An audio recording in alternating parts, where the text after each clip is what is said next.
রাসূলুল্লাহ সাল্লাল্লাহু আলাইহি ওয়াসাল্লাম মাতাস-সাআ।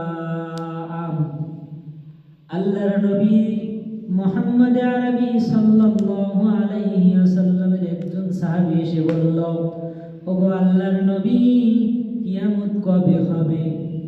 আল্লাহর নবী বলেন, আল্লাহর নবী মুহাম্মদ আরবি সাল্লাল্লাহু আলাইহি ওয়াসাল্লাম বলেন, ওয়াইলাক, ধ্বংস তোমার জন্য, মা আদাতু লাহা, কিয়ামতের জন্য তুমি কি প্রস্তুতি নিয়েছো বলো।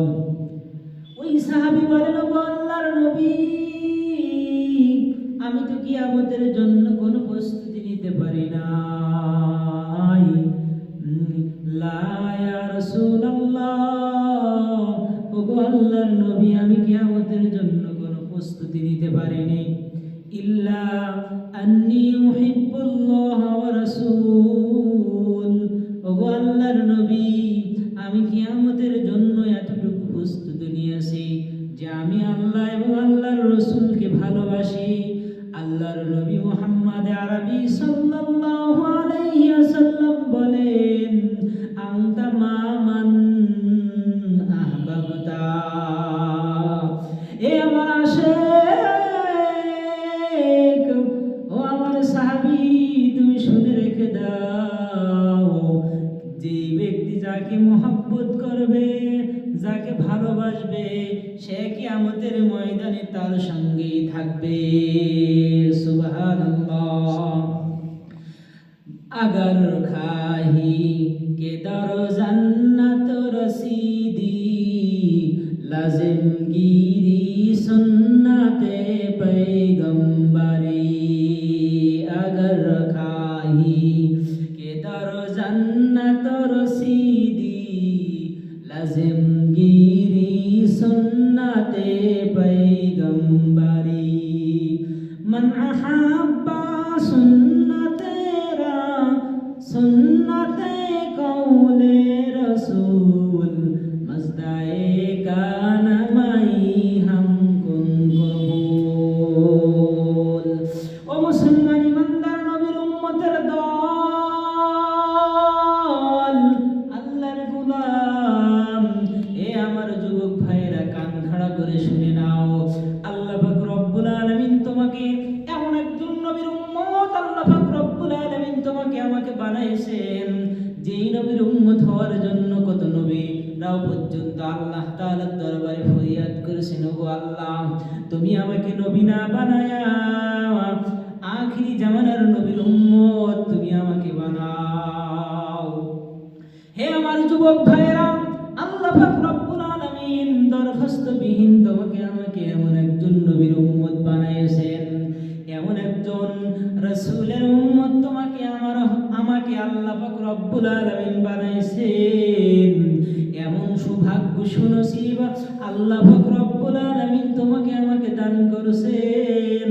আর আজকে তুমি আমি ইহুদি খ্রিস্টানের কালচার নিয়ে আমি আজকে ব্যস্ত হয়ে যাই। আজকে তোমার আমার ভিতরে নবী সুন্নাত নাই মুসলমান ইমানদার। আজকে তোমার আমার ভিতরে 31 নাইটের মোহাব্বত তোমার আমার অন্তরের ভিতরে। আজকে তোমার আমার ভিতরে বিধর্মী ইহুদি খ্রিস্টান বৌদ্ধ নাসারাদের কালচার তোমার আমার ভিতরে যদি থাকে, কিয়ামতের ময়দানে তুমি ওই ইহুদি খ্রিস্টানের সঙ্গে আল্লাহ পাক রব্বুল আলামিনের দরবারে তোমাকে আমাকে উঠতে হবে। কারণ মহব্বতটা তো আমার হলো ইহুদি খ্রিস্টানের সাথে। আনাস রাদিয়াল্লাহু তাআলা আনহু বলেন, আমি যে হাদিসটি তেলাওয়াত করেছি মুসলিম শরীফের হাদিস। আল্লাহর নবী বলেন, আল্লাহর নবীর সাহাবী হযরত আনাস রাদিয়াল্লাহু তাআলা আনহু বলেন, আল্লাহর নবী যখন আমাদেরকে শোনায়েছেন এই হাদিসটি, আল্লাহর নবী বলেন, আনতা মামান আহবাবতা, তুমি যাকে ভালোবাসো, কিয়ামতের ময়দানে তুমি তার সঙ্গে আল্লাহর জান্নাতের ভিতরে থাকবে। হে যুবকের দল, আজকে মাইকের আওয়াজ, মসজিদের মেম্বার থেকে আওয়াজ কানে যাইতেছে, কান খাড়া করে শুনে রাখো হে মুসলমান ইমানদার।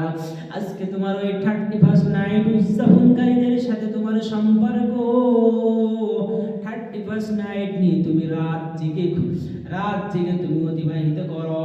এই রাত দরকার ছিল তোমার ইবাদত বন্দেগীতে পালন করা, কিন্তু তুমি ইবাদত বন্দেগীতে পালন না করে তুমি আজকে 31st নাইট নিয়ে ব্যস্ত।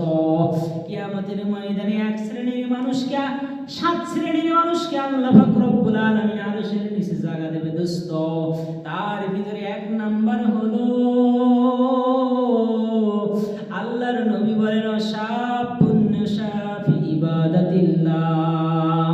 ওই যুবক, যেই যুবক রাত অতিবাহিত করে আল্লাহ তাআলার ইবাদত বন্দেগীতে, যেই যুবক রাতের ঘুম হারাম করে আল্লাহ পাক রব্বুল আলামিনকে ডাকাডাকি করে, আল্লাহর মহব্বত অন্তরের ভিতরে জায়গা দেওয়ার জন্য আল্লাহকে তালাশ করে, ও মাবুদ তোমাকে কই পাবো, আল্লাহ আল্লাহ বলে ডাকে। এই জন্য তুমি আমি আজকে 35 নাইট নিয়ে ব্যস্ত দোস্ত। দুনিয়া তো ছেড়েই দিতেই হবে এক সময়। দুনিয়া ইচ্ছা করলেও তুমি থাকতে পারবা না। যত বড় বড় প্রভাবশালী ব্যক্তিরা ছিল দোস্ত,